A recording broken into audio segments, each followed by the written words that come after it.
Hello guys. तो संगणक के जितने भी कैंडिडेट हैं, आप सबका एडमिट कार्ड 26 तारीख को पब्लिश हो गया है। आई होप आप सबने अपना सेंटर चेक कर लिया होगा और कैसी हुई आपकी तैयारी बताइएगा। और देखो, टेंशन हो रही है सब लोगों को। जो तैयारी करता है उसको टेंशन ज़रूर होती है, जिसकी तैयारी नहीं होती उसका तो सिलेबस ही कंप्लीट नहीं होता, उसको क्या टेंशन होगी।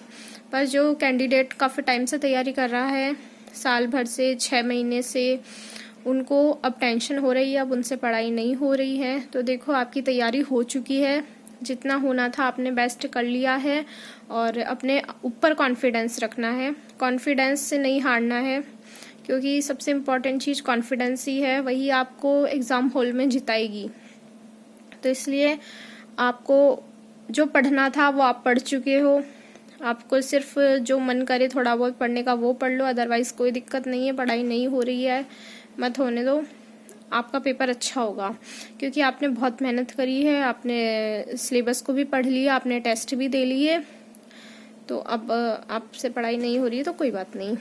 और जो मेरे साथी हैं जूनियर अकाउंटेंट वाले, जो जूनियर अकाउंटेंट के पेपर के बाद में इसका एग्ज़ाम देने वाले हैं, तो उनकी तैयारी नहीं हो पाई है, ये मुझे पता है, क्योंकि हमारा स्टैटिक्स बिल्कुल भी पढ़ा हुआ नहीं था।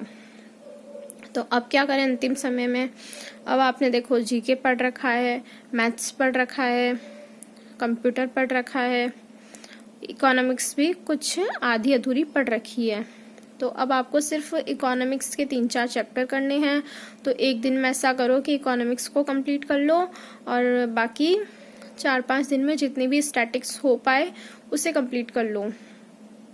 बाकी जो होगा ठीक है, क्योंकि इतने कम टाइम में तैयारी नहीं हो पाती है। पर आपने फॉर्म भरा है तो आप एग्ज़ाम देने ज़रूर जाएं, क्योंकि ऑब्जेक्टिव एग्ज़ाम है, इसमें लक भी काम करता है। क्या पता आपका लक से ही कुछ क्वेश्चन सही हो जाए और आप का सिलेक्शन हो जाए, इसलिए एग्ज़ाम हमेशा देना चाहिए। और जब आपकी सिटी में ही सेंटर आया हो तब तो देना ही चाहिए।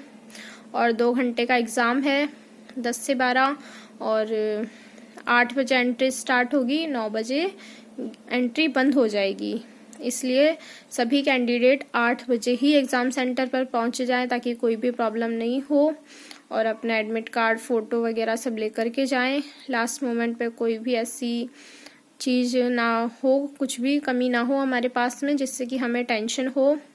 कपड़े भी वैसे ही पहन करके जाएं जैसा एडमिट कार्ड में लिखा है, और बिना टेंशन के जाएं। ऐसा टेंशन लेने से कुछ नहीं होगा। जब जूनियर अकाउंटेंट का इतना पेपर टफ आया था, जब आपने उसको हैंडल कर लिया तो ये भी हो जाएगा। Thank you guys. अच्छे से गोले भरना, कोई गलती मत करना, क्योंकि ये सबसे बड़ी गलती होती है कि हमें पूरा एग्ज़ाम आता है फिर भी हम गोले गलत भराते हैं, ये सबसे बड़ी गलती होती है। क्योंकि मेरी एक फ्रेंड है जिसका वो डीवी हुआ था रीट में, और उसने मुझे बताया कि कुछ उसने क्वेश्चंस टिक कर दिए थे एग्ज़ाम में, पर उसने गोले भरने भूल गई थी वो। तो इसलिए ऐसा आपके साथ नहीं हो, इसलिए इंश्योर कर लेना पहले ही कि हमने सारे गोले भर दिए हैं, और जो क्वेश्चन नहीं किए हैं उसके लिए 5वां गोला भर दिया है। और लास्ट मोमेंट पे नहीं भरने हैं गोले बिल्कुल भी। फर्स्ट राउंड करना है, फिर गोले भरने हैं, फिर सेकंड राउंड करना है, फिर गोले भरने हैं, फिर थर्ड राउंड करना है, फिर गोले भरने हैं, और लास्ट में जो 5वां ऑप्शन है, जो आपने क्वेश्चंस नहीं किए हैं, उसके लिए गोले भरने हैं। तो इसलिए बिल्कुल आराम से, तसल्ली से पेपर दो, कोई टेंशन मत लो। आपका पेपर बहुत अच्छा होगा, आपका सिलेक्शन होगा। आपको अग्रिम शुभकामनाएं सिलेक्शन के लिए। जल्द ही आपका सिलेक्शन हो, ऐसी मैं ईश्वर से कामना करती हूँ। Thank you guys.